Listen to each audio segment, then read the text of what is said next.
ಸುಪ್ರಭಾತದ ಬೆಳಗಿನ ಶುಭ ವಂದನೆಗಳು.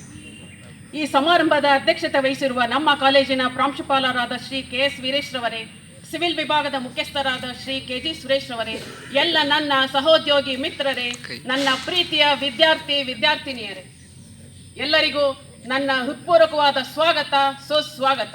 ಎಲ್ಲ ದೇಶಭಕ್ತ ಬಾಂಧವರಷ್ಟೇ ಬಂದಿದ್ದೀರಾ. ನಮ್ಮ ಕಾಲೇಜಲ್ಲಿ 1000 ಸ್ಟೂಡೆಂಟ್ಸ್ ಇದ್ದಾರೆ. We can see only 100 to 200 students. ದೇಶಭಕ್ತ ಬಂದವರು ಮಾತ್ರ ಬಂದಿರ್ತಾರೆ. ಎಲ್ಲರಿಗೂ ಶುಭಾಶಯಗಳು. ಇಂದು ವಿಶೇಷ ದಿನ, ರಕ್ಷಾ ಬಂಧನ. ಎಲ್ಲ ನನ್ನ ಸಹೋದ್ಯೋಗಿ ಅಣ್ಣ ತಮ್ಮಂದಿರಿಗೆ ರಕ್ಷಾ ಬಂಧನದ ಶುಭಾಶಯಗಳು. ಇತ್ತೀಚೆಗೆ ನಾವು ಎಲ್ಲ ದಿನಾಚರಣೆಗಳನ್ನು ಆಚರಿಸ್ತೇವೆ. ಏನೇನು ಹೇಳಿ ನಮ್ಮ ಹುಡುಗಿಯರಿಗೆ ಗೊತ್ತು. Father's day, mother's day, sister's day, then friendship day. ಇವೆಲ್ಲ ಬರೀ ಒಂದು ದಿನದ ಆಚರಣೆ ಆಗಿದೆ. ಆಗದೆ ಇವುಗಳ ತತ್ವಾಚರಣೆ ಆಗಬೇಕು ಅಂದರೆ ನಡೆ ನುಡಿಯಲ್ಲಿರಬೇಕು. ಒಂದು ದಿನಕ್ಕೆ ಮಾತ್ರ ಸೀಮಿತವಾಗಿರಬಾರ್ದು. ಎಲ್ಲರಲ್ಲೂ ಭಾತೃ ಸಮಾನವನ್ನು ಹೊಂದಬೇಕು ಅಂತ. ಆದರೆ ಈ ಸ್ವಾತಂತ್ರ್ಯ ದಿನಾಚರಣೆ ಭಾರತದ ಇತಿಹಾಸದ ಪುಟಗಳಲ್ಲಿ ಸುವರ್ಣಾಕ್ಷರದಿಂದ ಬರೆದ ಒಂದು ಮಹತ್ವದ ದಿನ, ಸ್ವಾತಂತ್ರ್ಯ ದಿನಾಚರಣೆ. ಈ ದಿನ, ಇಂದಿನ ಸೂರ್ಯೋದಯ ಎಲ್ಲರಿಗೂ ಹೊಸ ಹರುಷ, ಹೊಸ ಬೆಳಕು, ಹೊಸ ಉತ್ಸಾಹ ತರಲಿ. ಆಗಸ್ಟ್ 15 ಅಂದ್ರೇನೆ ಏನೋ ಸಂತೋಷ.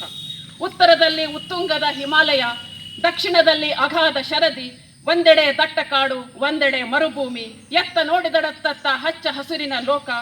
ಇದು ನಮ್ಮ ಭಾರತ, ಇದು ನಮ್ಮ ಭಾರತ. ಇಡೀ ಜಗತ್ತಿನಲ್ಲೇ ಸಂಪದ್ಭರಿತವಾದ ದೇಶ ಎಂದರೆ ಅದು ನಮ್ಮ ಭಾರತ. ಅದಕ್ಕೆ ಬ್ರಿಟಿಷರು ನಮ್ಮ ಭಾರತವನ್ನೇ ಆರಿಸ್ಕೊಂಡ್ರು ದಂಡೆತ್ತಿ ಬರಲಿಕ್ಕೆ.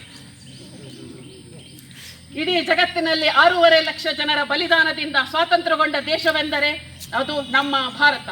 ಈ ಶುಭ ದಿನದಂದು ಭಾರತ ಮಾತೆಯನ್ನು ಬ್ರಿಟಿಷರ ಕಪಿಮುಷ್ಟಿಯಿಂದ ಸ್ವತಂತ್ರಗೊಳಿಸಲು ಸ್ವಾತಂತ್ರ್ಯಕ್ಕಾಗಿ ಹೋರಾಡಿದ, ತಮ್ಮ ಪ್ರಾಣವನ್ನೇ ಅರ್ಪಣೆ ಮಾಡಿದ ವೀರ ಪುತ್ರರನ್ನು, ವೀರ ಮಹಿಳೆಯರನ್ನು ಇಂದು ಸ್ಮರಿಸೋಣ. ಭಾರತದ ಕದನ ಇತಿಹಾಸವು ತುಂಬಾ ರೋಚಕವಾಗಿದೆ. ಒಬ್ಬ ಪುಟ್ಟ ಬಾಲಕ ಇದ್ದ. ಅವನು ಪೊಲೀಸರಿಗೆ ಕಲ್ಲಿಂದ ಹೊಡೆದ ಅಂತ ಹೇಳ್ಬಿಟ್ಟು ಪೊಲೀಸರು ಅವನನ್ನು ಬಂಧಿಸ್ತಾರೆ ಮತ್ತು ತದನಂತರ ಕೋರ್ಟಿಗೆ ಕರೆದುಕೊಂಡು ಹೋಗ್ತಾರೆ. ಕೋರ್ಟಿನ ಕಟಕಟಿನಲ್ಲಿ ನಿಲ್ಲಿಸ್ತಾರೆ.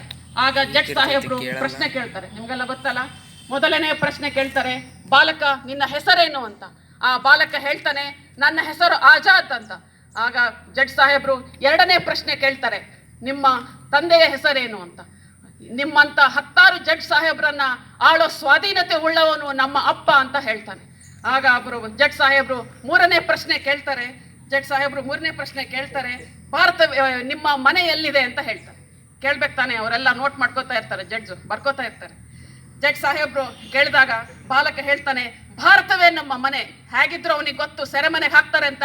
ಈಗ ಸೆರೆಮನೆ ನಮ್ಮ ಮನೆ, ಬರ್ಕೊಳ್ಳಿ ಸಾಹೇಬ್ರೆ ಅಂತ ಹೇಳ್ತಾನೆ. ವೀರಾವೇಶದಿಂದ ಹೇಳ್ತಾನೆ.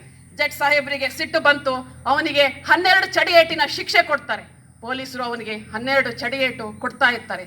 ಆಗ ಪ್ರತಿಯೊಂದು ಚಡಿಯೇಟಿಗೂ ಆ ಬಾಲಕ ಹೇಳ್ತಾನೆ, ಒಂದೇ ಮಾತರಂ, ಒಂದೇ ಮಾತರಂ, ಒಂದೇ ಮಾತರಂ ಅಂತ ಹೇಳ್ತಾನೆ. ಆಗ ಮೈ ರಕ್ತ ಸಿಕ್ತವಾಯ್ತು. 12 ಚಡಿಯೇಟು ಅಂದ್ರೆ ಆಗಿನ ಕಾಲದ ಚಡಿಯೇಟು. 12 ಮೈಯೆಲ್ಲ ರಕ್ತ ಸಿಕ್ತವಾಯ್ತು. ಚಡಿಯೇಟಿನಿಂದ ಬಾಲಕನ ಮೈಯೆಲ್ಲ ರಕ್ತ ಸಿಕ್ತವಾಯ್ತು. ಆಗ ಜೈಲರ್ ಬಂದು ಒಂದು ಗ್ಲಾಸ್ ಹಾಲನ್ನು ಕೊಡ್ತಾನೆ. ಬಾಲಕ ಹಾಲನ್ನು ಕುಡಿಯಪ್ಪ ಅಂತ ಹೇಳ್ತಾನೆ.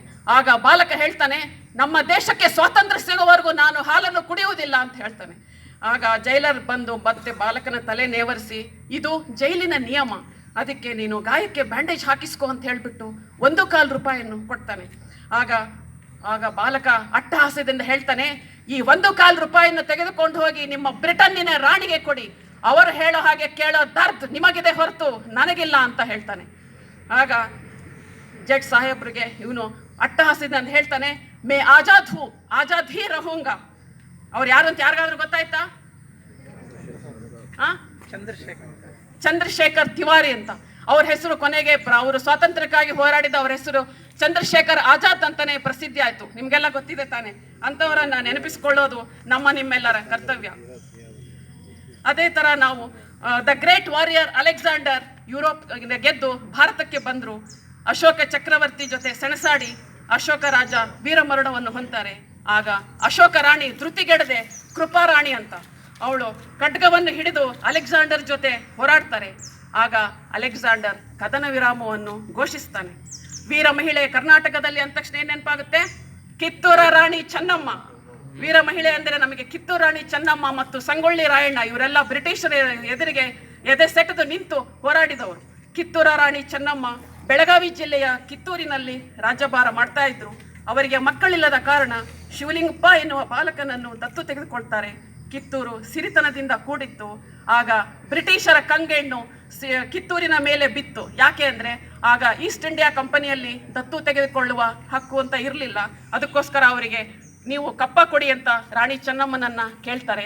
ಆಗ ರಾಣಿ ಚೆನ್ನಮ್ಮ ಧೈರ್ಯವಾಗಿ ಹೇಳ್ತಾರೆ, ನಿಮಗೇಕೆ ಕೊಡಬೇಕು ಕಪ್ಪ, ನೀವೇನು ನಮ್ಮ ನಾಡಿನವರೇ, ಬಂಧುಗಳೇ, ಬಳಗದವರೇ, ನಿಮಗೇಕೆ ಕೊಡಬೇಕು ಕಪ್ಪ, ನೀವೇನಾದರೂ ನಮ್ಮ ನಾಡಿನಲ್ಲಿ ಹುಟ್ಟಿದಿರಾ, ಬೆಳೆದಿರಾ ಅಂತ ಹೇಳ್ಬಿಟ್ಟು ಅವರನ್ನ ಅಟ್ಟಹಾಸ್ಯದಿಂದ ಹೋರಾಡ್ತಾರೆ.